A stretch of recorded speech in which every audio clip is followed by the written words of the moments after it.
Chapter Organization. Chapter 2 explores the history and development of improvisational theater before the Herald. I trace the development of contemporary improv from its roots in Commedia dell'arte to Viola Spolin, to the Chicago Compass, to the oft-overlooked but hugely influential St. Louis Compass, and to Second City to understand what came before the Herald and properly analyze the impact of the Herald.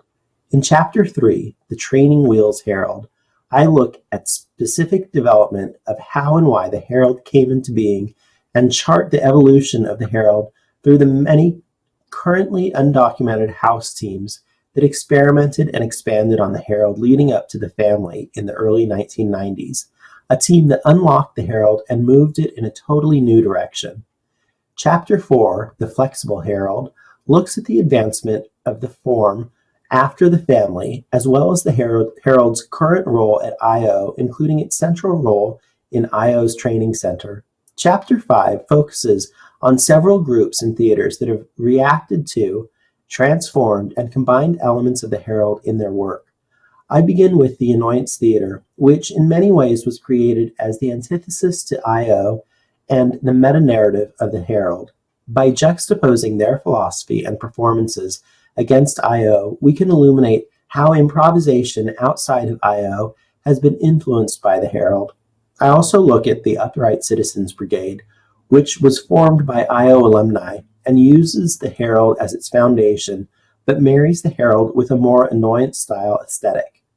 Within I.O., I look at the Improvised Shakespeare Company, which mixes the bard and improv into a two-act improvised play that combines high and low art and challenges Shakespeare's cultural positioning.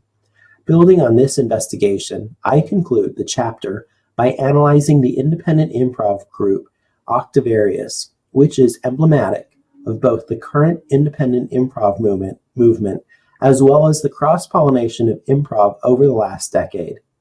My conclusion, Improv Beyond Theater, the Herald's influence on television and film, begins to explore the Herald's vast impact outside of traditional improvised theater.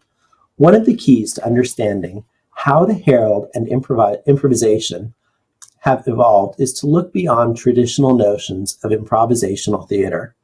Herald-trained writers and actors have become a staple of contemporary television and film, and this chapter explores the ways that the Herald and improv have helped to shape and direct the ensemble-based comic aesthetic by first analyzing how 30 Rock uses the Herald and then by briefly examining the burgeoning field of improv-based filmmaking utilized by Adam McKay, Judd Apatow, and others.